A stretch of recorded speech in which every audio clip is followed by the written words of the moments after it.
I will now hand it over to Dr. Reem Mustafa to introduce both of our speakers today. Thank you so much, Madeline, for all this important information, but also for all what you do to support making sure we're on track with these webinars and many other activities. It is my absolute pleasure to introduce two outstanding members of the GRADE Working Group today. I'll start with Dr. Romina Brignarello, who is an assistant professor at the Department of Health Research Methods, Evidence and Impact at McMaster University. She is the lead for the GRADE Network Meta-Analysis Project Group and certainly has been a wonderful leader in moving GRADE for NMA forward. Her research focus is on the methods of the development of systematic reviews and clinical practice guideline, and she co-leads the living systematic review and network meta-analysis of drug treatment for COVID-19 that has been the evidence base to inform the World Health Organization COVID-19 therapeutic guideline. Certainly a huge effort that has impacted treatments for COVID-19 worldwide. And it's also my pleasure to introduce Dr. Ariel Izcovich, who is a general internist at the Hospital Alemán, the German hospital in Buenos Aires in Argentina. He's a researcher and methodologist with main focus on evidence-based decision-making. He co-chairs the GRADE Southern Cone Network, and he's a consultant for the Pan American Health Organization, PAHO. And Ariel has been really key in moving not only the methods of network meta-analysis, but actually in trying to help us with tools that make it available to different users. So to help, both of them are going to talk to us about NMAs today and maybe clarify some of that, what many people think is a black box, and make us understand it more.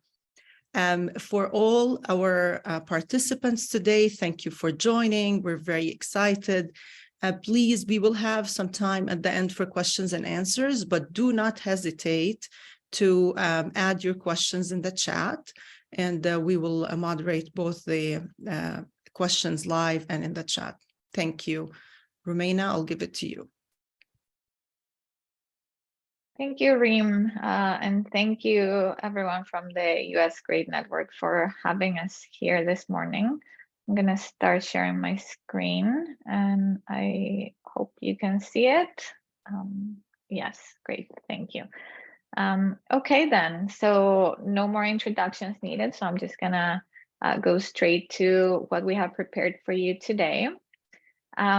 First, just to start in terms of conflicts of interest, I do not have any financial conflicts of interest, but like Reem just mentioned, I am a member of the GRADE Working Group, and I do lead the GRADE Network Meta-Analysis Project Group. So I am very biased towards everything that we will be presenting to you today, and I strongly believe it's the way or the most appropriate way of doing things. So Ariel and I met a couple of weeks ago because there's so much to talk about GRADE for network meta-analysis, and we only have limited time today. So we decided that probably the best for learning objectives for today were to gain familiarity with the principles to assess the certainty of evidence from network meta-analysis and the guidance available. So I'm going to do that first part. I'm going to guide you through what we have available so far in terms of guidance and what are the key messages of each of the guideline pieces. And you will see there every single one of the references so that you know where to go for more details. And then on the second part, our second learning objective is to understand what are the main steps of the process to assess the certainty of evidence from network meta-analysis. So in that second part, Ariel is going to guide you through the process that we currently use so that you can see a little bit how we implement it. I always like to begin all my NMA talks with this slide, just to make sure that we're all on the same page about NMA, even though for some it might be very familiar, for others it might be a fairly new concept. So network meta-analysis is just an extension of a traditional meta-analysis, in which we now in the same analysis have 3 or more treatments. So here in this slide, we see an example of the most simple network meta-analysis with 3 treatments. In this case, there are therapies for quitting smoking. And let's say that for the moment, we're interested in the comparison at the bottom, varenicline versus bupropion. And for this comparison, we can have our traditional type of evidence that we have from trials that compare both of these treatments directly. That's what we call direct evidence.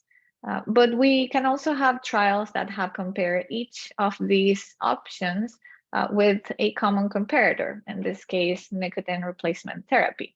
And this type of comparison, this indirect evidence, can also inform us about how varenicline and bupropion in this case can compare to one another. When we put together both sources of evidence, we have what we call our network evidence, in which we have both direct and indirect evidence that we combine together in a single analysis. And we can learn what is the comparative effect of our comparison of interest, as well as any pair of comparisons within our network. And this is important not only for understanding what an NMA is, but also because it gives us the lay ground of what we are going to do when we assess the certainty of evidence, because we have different sources, and therefore all of these need to be considered when we do our grade assessments.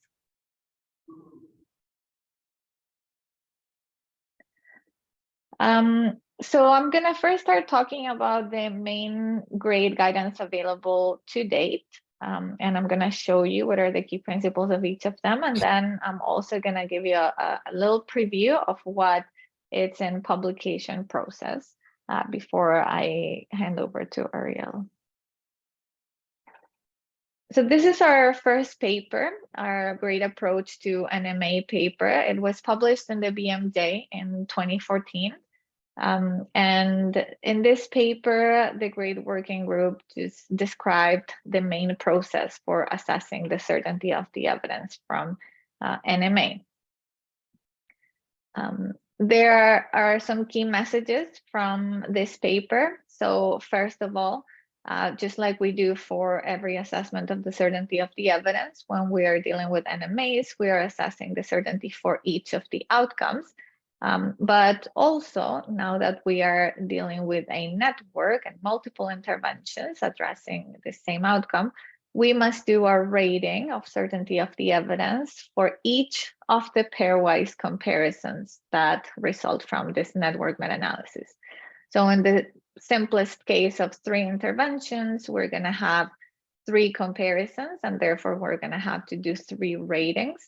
But if we have 6 interventions, we're going to have 15 possible pairwise comparisons, and each one of these necessitates its own rating. So this is one of the key messages. The certainty of the evidence can vary across all of the comparisons. So we cannot have an overall certainty of the evidence for the whole network, but instead we need to do this assessment for each of the comparisons within a network for each of the outcomes. And then the second key message from this article is that the rating, as it would make logical sense, will be informed by the pieces of evidence that contribute to this network estimate. So we saw in the figure before that we have both direct and indirect evidence that form the network evidence, and therefore our assessments of certainty of the evidence need to consider both the direct evidence, the indirect evidence, and also issues specific to our network evidence.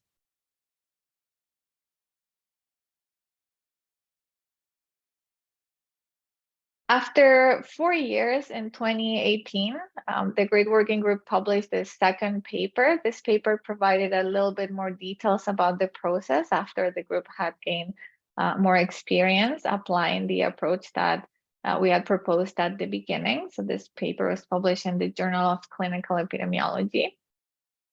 And this paper, as I just said before, provided more details, and this is the main figure that we present in such paper. So as you can see here, once again, we continue with our key message that we need to focus on both the direct evidence, the indirect evidence, and then the network evidence. But there were two main advances or things that were discussed in that paper. The first one was some sort of shortcuts or efficiency strategies. We saw that one of the main challenges to apply the assessment of the certainty of the evidence process was the huge amount of work that it needs. Too many comparisons and people were discouraged. So we saw that there were situations where you could skip this middle step of rating the indirect evidence, and you could go directly from rating the direct to rating the network evidence. And this is what this figure is trying to depict, and the paper explains what those situations are. And then the second point that this paper made explicitly was the assessment of imprecision. So most of you, I assume, are familiar with the grade approach, and you know that traditionally in a head-to-head comparison, we rate the domains of risk of bias, inconsistency, indirectness, and publication bias. In this paper, we made it explicit that imprecision needs to be assessed at the step where you are assessing the network evidence, and it needs to consider only your network estimate.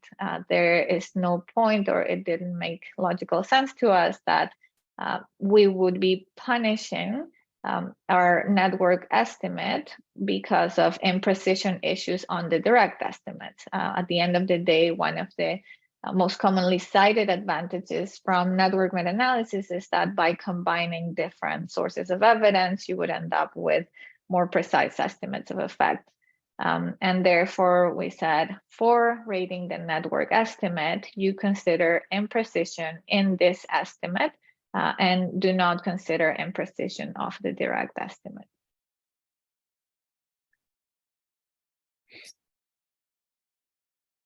We then published the year after an article about incoherence, which is a domain specific to the network evidence. So it's a new domain. So we published this new paper also in the Journal of Clinical Epidemiology. And incoherence refers to the agreement between direct and indirect evidence. It makes sense to think that if both direct and indirect evidence are in agreement, then we're going to trust our estimates of effect more than if they disagree with one another. So in this paper, we presented an algorithm in which we have steps to determine whether reviewers should rate down for incoherence or not. And step one is what to that moment most people were doing, which is focusing on incoherence in terms of the similarity of the point estimates, the overlap of confidence intervals, and the statistical tests. But we said that even when there are cases where it seems like there might be incoherence based on these criteria, the incoherence might not be important enough for us to rate down the certainty of the network evidence. So we made it clear, in other words, that the incoherence we were looking for was not only statistical incoherence, but that it actually needed to be serious incoherence. And what does that mean? It means that the network estimate is importantly different from the estimate that contributes the most to it. So what do I mean? So this is an example that we have in the paper. And here we are looking at the direct, indirect, and network estimates of a comparison of interest, which in this case is comparing two treatments for open tibial fractures. The difference in the two figures is that the top is in the odds ratio scale, whereas at the bottom is in the log odds ratio scale. But let's just pay attention to the top one just to make the point. In this case, we can see that the point estimates of the direct and the indirect estimates of effects are quite different in terms of their magnitude of effect. And we see that there is very little overlap of the confidence intervals of both of them. And if we do a statistical test, which we did but didn't make it to the figure, the p-value was highly statistically significant, suggesting that these two estimates are very different to one another. That being said, we can also see that when we look at our network estimate here at the bottom of each of the figures, this network estimate is not showing a message that is that much different from the message of the direct estimates. Their magnitude of effect is not very different from one another, and there is much more overlap of their confidence intervals. In other words, even though there is a statistically incoherent indirect evidence, the effect that this indirect evidence had was not serious enough to cause incoherence to have an important impact, because the conclusions that I have or that I get to when we use the direct evidence or the network evidence are very similar to one another. Therefore, in this case, there would not be any need to rate down for incoherence. Again, all of the details about this in the incoherence paper. We then focus on how to make or draw conclusions from network meta-analysis. We published 2 papers in the BMJ in 2020. We provided 2 different frameworks, one called a minimally contextualized framework and another one called a partially contextualized framework. And this was all born from our observations that after doing so many network meta-analysis, it was very rare that there was one treatment that was much better than all of the other treatments, right? Even though NMA was very appealing at the beginning because you were able to rank treatments and order them from the best to the worst. Unfortunately, those rankings had limitations in the sense that they do not say much about the magnitude of the difference of the effect between whatever is ranked first or second and third, and so on and so forth. And also those rankings ignore the certainty of the evidence. So in these papers, we came up with a way of classifying interventions in groups by considering all of these pieces of information that we thought are key: the magnitudes of the effects, the certainty of the evidence, and their rankings.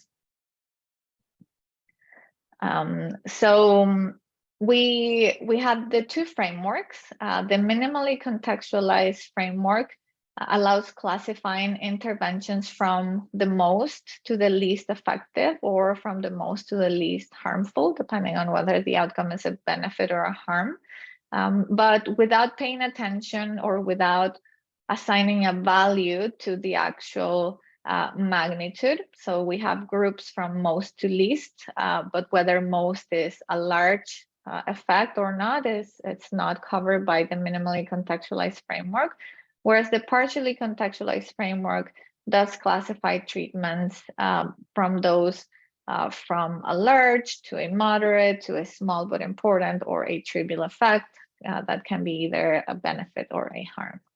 And like I said above, the key message is that for this categorization, we consider the estimates of effect, the certainty of the evidence, and the rankings. So just to give you a quick example, this is the example we use in both papers. This comes from a network meta-analysis of interventions for acute diarrhea and gastroenteritis in children. There were 27 interventions included in this network, which came up to having 351 pairwise comparisons. So lots of pairwise comparisons for this single outcome. So we had 351 estimates of effect and 351 certainties of the evidence. So quite a lot of information to make sense of.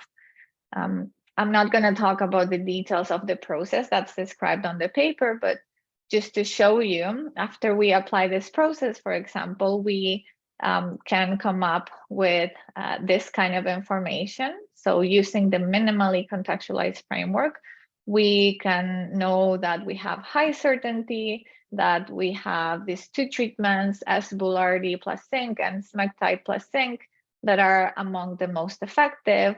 And also, for example, prebiotic are among the least effective. But we also have low certainty that these other two, LGG plus smectide and zinc plus probiotics, may be among the most effective. But once again, we're considering our certainty of the evidence.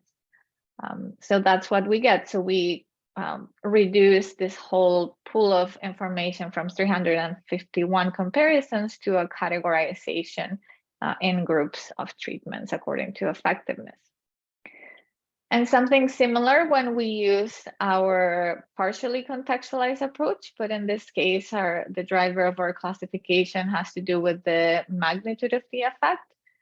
So we have here all of the treatments at the top, for example, that have a large beneficial effect on this outcome. We have the 6 treatments, and we can also consider what the certainty is on this large beneficial effect. Here, just to show you how this helps across outcomes. So before we were just focusing on a single outcome. Now we have multiple outcomes, and I switched an example. This is a figure from our living network meta-analysis of drug treatments for COVID-19. So each single row here is a different treatment. So just to give you an example, just for the outcome mortality that we have here in the first column, we had over 1,500 comparisons. But after we apply this approach, we are able to categorize things in groups and present things in a way that we get a quick visual of what treatments might be among the most beneficial. So here, if we just focus on the outcome mortality, for example, and we read the color coding, we know that we have corticosteroids and IL receptor antagonists and JAK inhibitors are the ones for which we have high or moderate certainty that are among the most beneficial.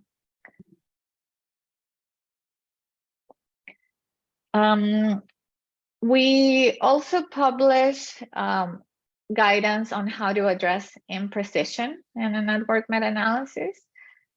We felt the need of doing this because there were some aspects that were particular to NMA when addressing imprecision. I think the main challenge that we had is that, if you remember, imprecision and the traditional grade approach is that you look for thresholds and see whether your confidence interval crosses thresholds or not. And then you also consider the optimal information size, but then we saw that the optimal information size was not a very straightforward concept in NMA, because you have now 2 sources of evidence. You have the direct evidence and the indirect evidence. So you don't really know how many participants you have. So we needed some sort of solution to consider the optimal information size. And we came up with this solution and we presented in this paper. So in this paper, we present this algorithm that's here at the right, and we also provide guidance on how to look at the optimal information size if you want to do that. And we also presented a calculator to help people make their calculations regarding OIS. And then the last thing that I'm going to mention is that we've also discussed issues around intransitivity. This intransitivity domain is also specific to network meta-analysis. And this guidance was approved, but it's in process of publication. So you should be able to see it out soon. This paper about intransitivity is not a great guidance paper. It will be a great concept paper. We realize that the issue of intransitivity is very complex. It's very difficult to find very, very good examples to illustrate the points. And rarely there is an answer that is absolutely right. And there are different people who can have different thresholds for them to think that intransitivity is serious or not serious. But basically, intransitivity refers to the indirect evidence. And here, for example, if we're interested in the comparison of A versus B at the top, and we have indirect evidence through our common comparator C, when we assess intransitivity, what we need to do is make sure that this piece of direct evidence of A versus C is similar enough to the piece of evidence on this other side of B versus C. Otherwise, this indirect evidence is going to give us a biased estimate of the effect. So an example here to make the point, here we're interested in the indirect comparison between these two antiemetic drugs. But when the reviewers looked at the characteristics in the trials that were forming this indirect comparison, they saw differences that made them suspicious about the validity of this indirect comparison. They saw, for example, that in the trials on the left-hand side of dimenhydrate versus placebo, the mean vomit episodes at baseline was 8, and the route of administration of the drug was oral. Whereas on the other side, dexamethasone versus placebo, the patients seemed to be less severely sick with a mean vomit episodes of 4 and a route of administration of intravenous. So reviewers thought that these two bodies of evidence here that were serving as a source of indirect evidence were not similar enough, and that this estimate of dimenhydrate and dexamethasone, it was likely to be biased, and therefore they rated down for intransitivity. Our paper focuses on the main things to consider when addressing intransitivity. First is what are the factors that we are consider are likely to modify the effect, and the example below it had to do with the severity of the disease measured as per the mean vomit episodes at baseline, and also the route of administration of the drug. But once we identify this, we need to make sure that they are truly credible effect modifiers. We also need to consider the strength, how much they are likely to modify the effect, and their distribution.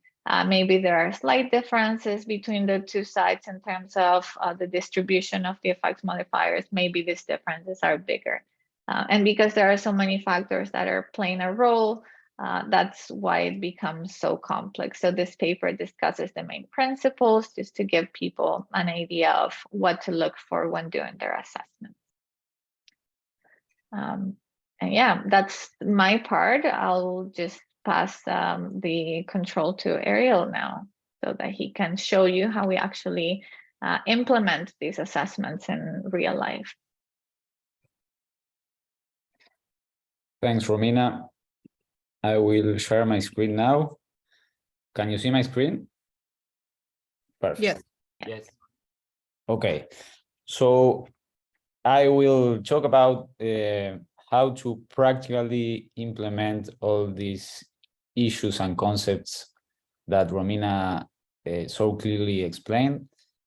And for that, well, I have no financial conflicts of interest, and my non-financial conflicts are similar to what Romina described. So the objective of the presentation is to provide an overview, just an overview. If we want to go in details, we can do it in the questions and answers section.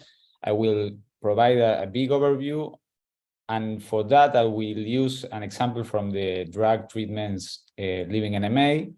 And also I will use a spreadsheet that we used in that same project that helped us a lot to complete the assessments. So one thing that we need to know before starting to assess the certainty of the evidence of NMA using grade is that there are some stuff that we need, some pieces of information that we need, and those are the estimates from the NMA, the estimates from direct and indirect evidence with their confidence intervals and relative and absolute effects. We also need the risk of bias assessments for each outcome, the forest plots, and the network plots. This is the list we need to be able to assess the certainty of the evidence using grade. As I already said, I will use an example from the living NMA for COVID treatments. And in this case, I will use an outcome that is called time to symptom resolution, which includes 561 comparisons with 34 nodes. This is just to show you that we had all that information that we needed. We had the estimates from direct, indirect, and NMA. We have the risk of bias assessments for all the studies. We have the network plot, and we have our force plots for all the direct comparisons. So we can move on. This is the spreadsheet I mentioned. So I will show this in part because it's a big spreadsheet. But the third thing we need to do is to include in the spreadsheet all the comparisons that we are going to assess. In this case, we are going to assess all the 561 comparisons, but sometimes one want to maybe only assess a part of that comparisons or one comparison, and that's something that one can do. This case, we're going to do all of them, so we should include all of them. This goes to row 28, but we have 561 rows. Once we include the comparisons, then we need to populate this with the estimates of effect. So green, in this case, represents the direct part of the spreadsheet. So we will include the direct estimates of effect here. Those are the relative and absolute estimates of effect from the direct comparisons. One thing that we need to note here is that we don't have a direct estimate of effect for all the comparisons. We usually don't have. Normally, all the comparisons, all the nodes are not connected. So, for example, if you look at the row 3 with the comparison 3, there is no estimate there, and that's because we don't have direct evidence for that comparison. Then we move to the indirect part of the spreadsheet, and we need to do the same. We need to include the estimates relative and absolute for the indirect. So we do that. And then we move to the NMA part of the spreadsheet, and we do exactly the same. And this is how it looks like from a bigger point of view. And still, we don't have the 500 comparisons there. So the things that are not populated are the things that we need to move on now to complete the certainty of the evidence assessment. This slide provides a summary of the overall process. It looks complex, and it's complex to a point. So what we will do is go in a step-by-step process to try to make it clearer, and you'll see that it's not as complex as it seems. So the first part is the direct. We will start with the direct evidence, and the thing we need to do is something that we usually do when we assess the great certainty of the evidence, which is assess risk of bias, indirectness, inconsistency, and publication bias for the comparisons for which we have direct estimates.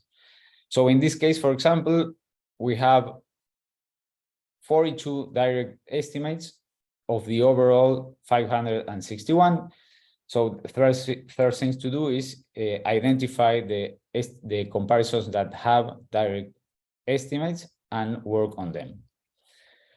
So I will move to the right in the spreadsheet, and now I have columns L to O, where I need to assess risk of bias, inconsistency, indirectness, and publication bias for every one of the comparisons that have direct estimates. I will focus, as an example, in the line that it has a number 2, which is azithromycin versus standard of care, and that's the risk of bias assessment. 2 studies. I know it's small, but you can see that there is orange and red. So the reviewers concluded that there was risk of bias, so they decided serious risk of bias.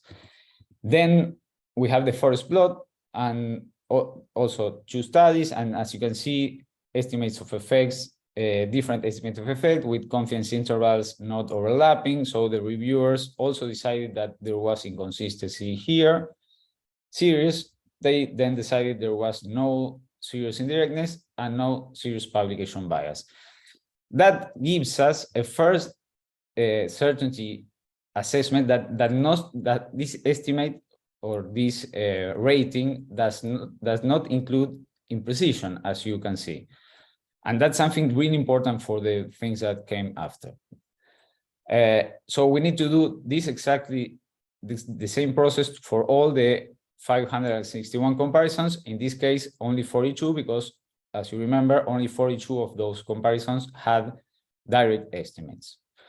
After doing that, we have this peak volume, which is what is represented here as the first piece of the puzzle. So we have a first piece of the puzzle that will be really important to complete the assessment, as you will see. Once we are here, we can move to the next part of the assessment, which is the indirect part. And here, it's important to note that we are not going to assess imprecision for the direct estimate. It's there, but we are not going to assess it now. We are skipping that step for later. So we are moving to the indirect part of the assessment, and here what we need to do is we need a starting point to assess the certainty of the indirect estimate. And how we decide on that starting point? Well, the first things we need to do is we need to choose a pathway to identify the indirect pathway that connect every one of those indirect comparisons. This is from another example. In this case, we are willing to compare vitamin C against standard of care, and as you can see, vitamin C and standard of care are connected in two different pathways. We have one pathway through ivermectin, and we have another pathway through hydroxychloroquine. And what we need to do is we need to decide which one is the best to use as an indirect pathway for that comparison.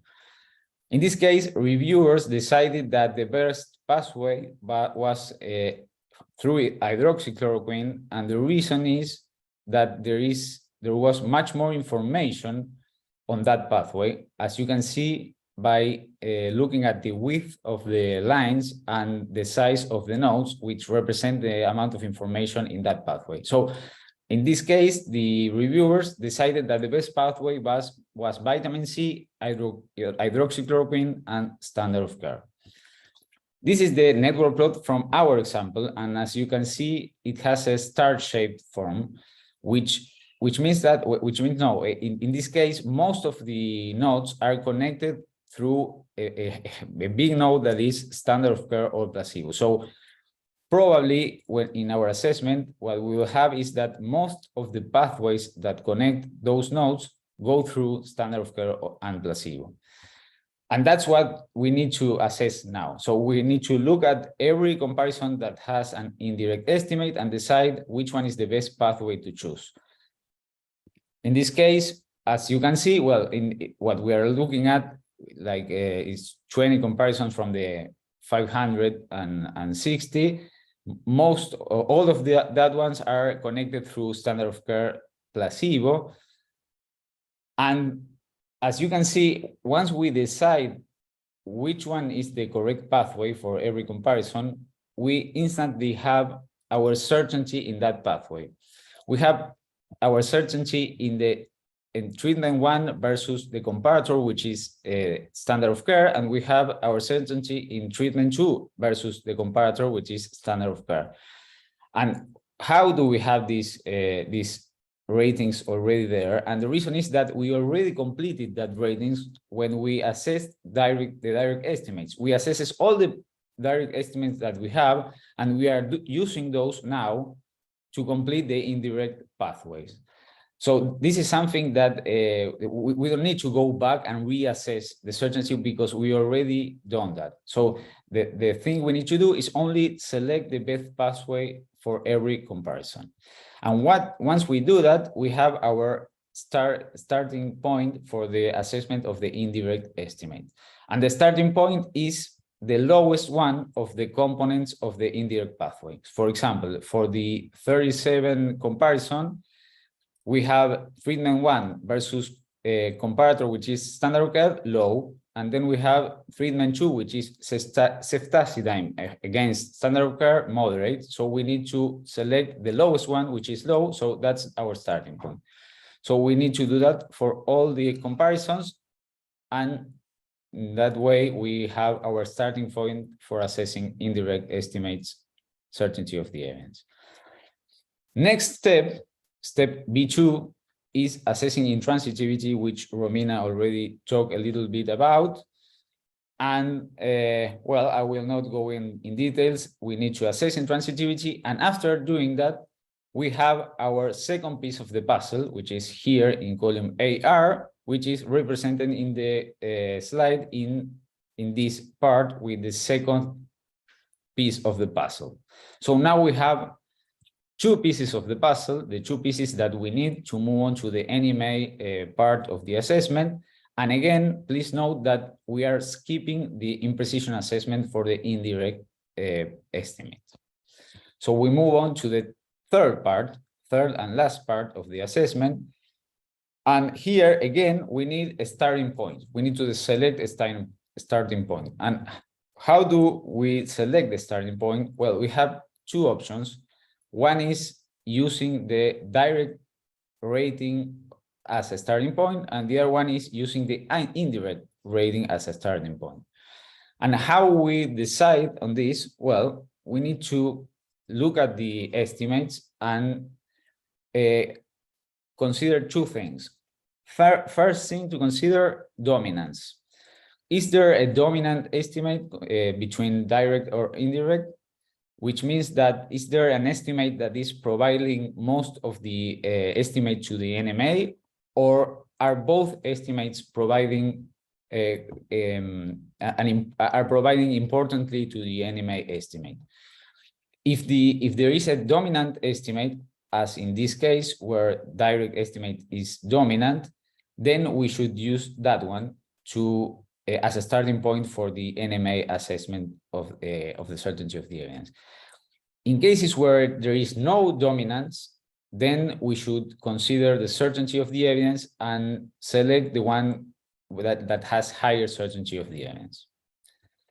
So in this case, we need to decide, and this is one of the comparisons we are looking at. It's a hydroxychloroquine versus standard of care, which is in this line, comparison 14. And so in this case, as I already said, direct estimate was dominant. We will decide that the starting point is direct. So we include direct in the spreadsheet. And then we need to do the same for all the comparisons. Once we finish that, we have our starting point for the NMA estimate. So we move to step C2. Step C2 is as addressing incoherence, and Romina already talked a little bit about this. I will not go in details on how to address incoherence. So we move in our spreadsheet and we have column BD where we need to assess incoherence. In general terms, to address incoherence, we need to look at the estimate, at the direct estimate, indirect estimate, and see if they are showing coherent estimates of effects, and if the confidence intervals are overlapping, which means that if there are differences, these differences can be explained by chance, and that's what's happening here. So for this comparison, we will say that there is no serious incoherence, and then we need to complete the same for all the other comparisons. And last thing we need to do is assess imprecision for the NMA estimate. I will not again go in details on how to assess imprecision. Once we do it, we have our final rating of the certainty of the evidence for the NMA estimate. So we are here at the end of the process.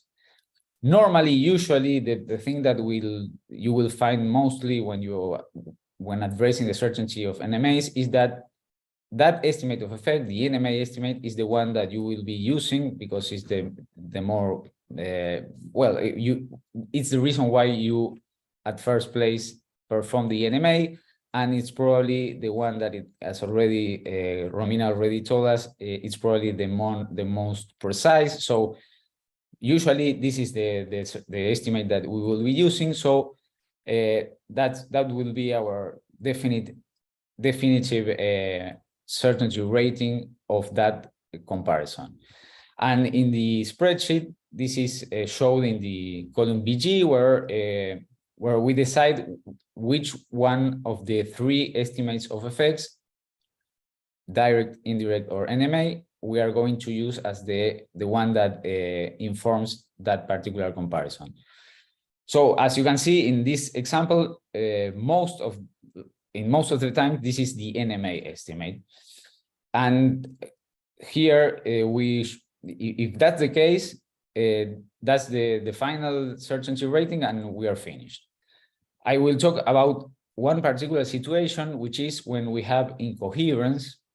And in that case, we need to go back and assess imprecision for direct estimate and indirect estimate, which, as you remember, we have skipped. So in our spreadsheet, as you can see, now I modified the incoherent rating, and I included series for this comparison.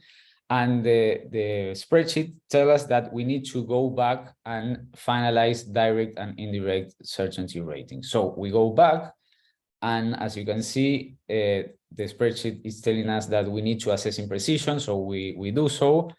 And we have a low certainty estimate for direct now. This is a final rating that includes imprecision as opposed to the partial rating we used previously. So low for direct, then we move for indirect, and again the spreadsheet tells us that we need to assess imprecision, so we do that, and we have very low certainty. And we go to the NMA estimate, and it's also very low because our starting point was low, and then we downgraded because of incoherence. So we have direct estimate with low, indirect estimate with very low, and NMA estimate with very low. And this is a situation where direct estimate has higher certainty than the NMA estimate. So better to use the direct estimate. So that's what we're doing here. So this is an overall summary of the process that we followed in this NMA, living NMA, which lots of comparisons, as already Romina told us, more than 1,500 comparisons for mortality outcome.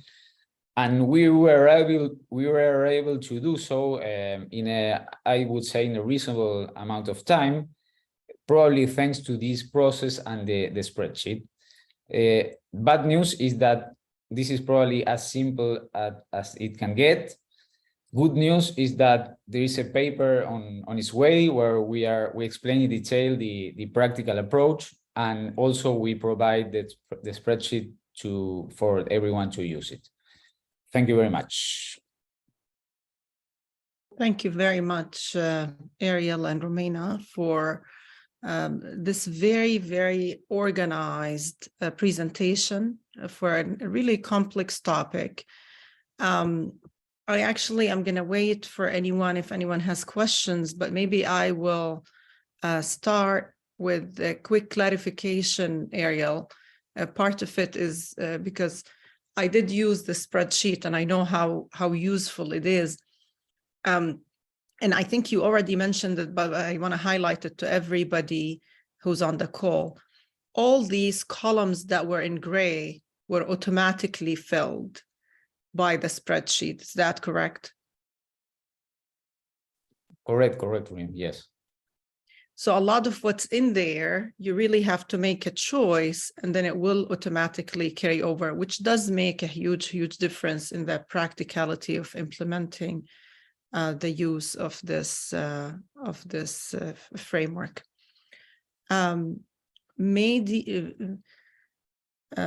Thank you, Kristen. There are comments in the chat about thinking that this is very helpful. If Philip is asking, maybe Philip, you can just ask your question. Yeah, you had Ariel in one of the slides in the latter half of your presentation. You had one body of evidence was dominant over the other, and it may not have been apparent to, if I understood you correctly, was not apparent how you made that determination. Well, I selected an example where I thought it was clear enough that the one of the two, in this case, variant was dominant. But well, the situation is that if you think, or if you assess that one of the estimates is dominant, then you should use that one. And if you don't, you should look at the certainty of the evidence. If there is higher certainty of the evidence in one of the two pieces, then you should choose that one. And if not, Romina, please correct me, we usually use direct. So I think just to add to that, Ariel, maybe if I understand Philip's question is, how do you know from that figure which one is dominant? And I think the basic principle is, so let's say you have a direct estimate of effect, like in that figure, and then you had an indirect estimate of effect, and then you have the network estimate. If, for example, the network estimate is very, very similar to the direct in terms of the width of the confidence interval, so it didn't really change much, then it probably means that that indirect evidence didn't have much weight in the whole network estimate. And actually, you can also figure that out, because if you remember that figure that Ariel showed, that confidence interval of the indirect estimate was very wide. Right? So the wider the confidence interval of an estimate, that means that the least evidence it's going to provide to whatever. Yeah, there's piece. a Just tornado like, warning. oh, okay. Oh, sorry. There's a tornado. There's a tornado warning. So just like when you see in a forest plots, in a traditional forest plot, you have all the studies, and you see that those with the most weight have the narrowest confidence interval. The situation is similar here. Usually the estimate that's the dominant one is the one that's going to have the narrowest confidence interval, and that's going to be most similar to the network estimate. Does that clarify, Phil? That was very helpful. Thank you. Great. I see there is another question from Tatiana. Do you recommend appraising the certainty of evidence for relative and absolute estimates, or do you recommend OIS calculation for relative and absolute estimate? I think this is a very important point to clarify. Romina, maybe you want to answer that one. Sure. Thank you for the question, Tatiana. So the certainty of the evidence, it's going to be for the one comparison, right? And as we know, when we addressed imprecision and we're using the thresholds to make our decision, then we are basing our decision on absolute estimates of effect. We choose our thresholds for what effects are. If we're using the MID, for example, we choose that based on absolute estimates of effect, and therefore we need to use our absolute estimates of effect and their confidence interval to address imprecision.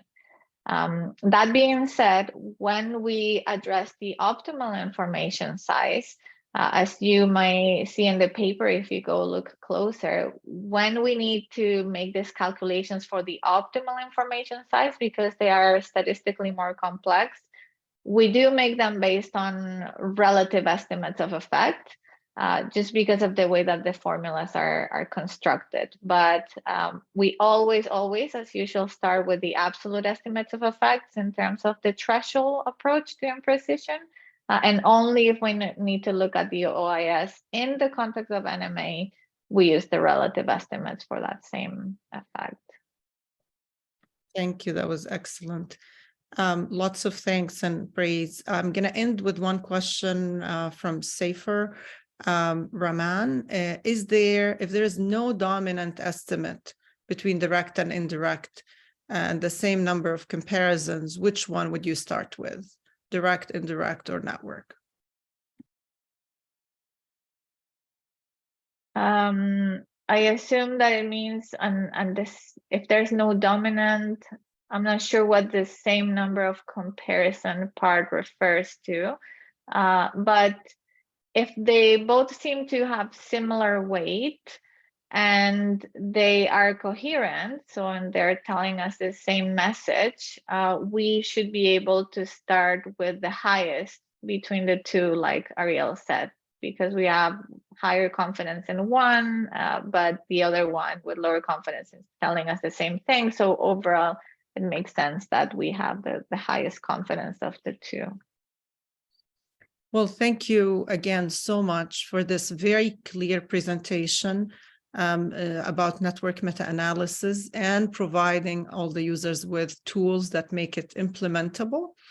Ariel, you mentioned this, but all what you presented is actually being submitted or maybe have been submitted for publication, and people will have access to this spreadsheet.